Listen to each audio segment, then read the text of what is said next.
I'm Samantha Randall, as Lynn said. I teach at South Shore Fine Arts Academy in an early childhood special education classroom, which consists of 3 and 4-year-olds with varying exceptionalities. And I am an NBCT.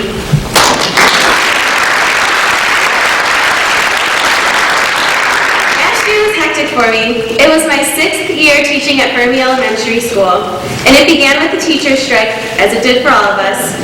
And then seeing Fermi on the school closing list, then attending countless community forums, and finally feeling the emotional turmoil that accompanies watching the only school I'd ever taught at close right before my eyes.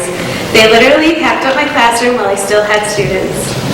And in case this wasn't enough stress, I was working on my national board portfolio the entire time. But honestly, it was working on my portfolio and going through the support program that got me through the year.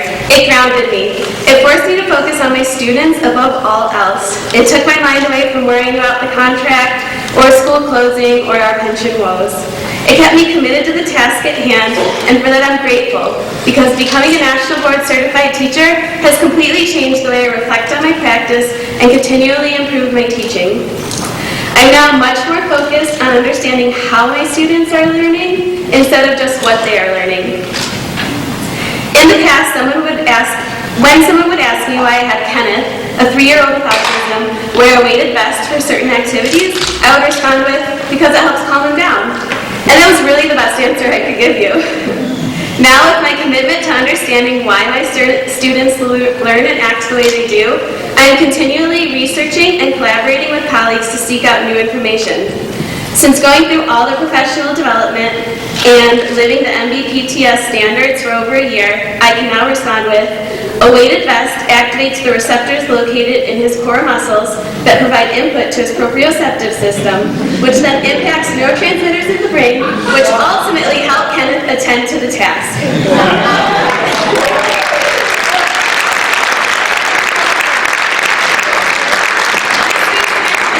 Led me to having a better understanding of the sensory processing issues and how to help my students overcome them. And if you've ever had a student with sensory processing deficits, you know how detrimental they are to their learning and the learning of everyone else in the classroom.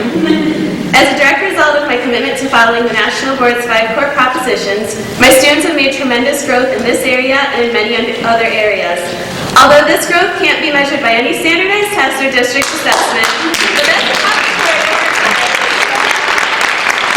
Now this process was challenging. I mean, 20 drafts of a 15-page entry where you talk about one single student challenging, and that's just one section of the portfolio.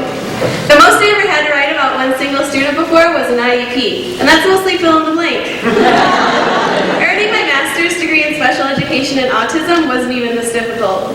But this process has opened my eyes to just how complex and unique each of my 3-year-olds are, and how important and beneficial it is to tailor my instructional decisions to some aspect of what I know about them, particularly their interests, strengths, talents, and needs. It's a much more purposeful way of teaching, and their growth tells me it's working. I met so many wonderful teachers through a National Board Support Program who are equally passionate about educating their students that it was worth the challenging work. I might not miss the countless hours of writing new drafts of my portfolio, but I do miss our in-depth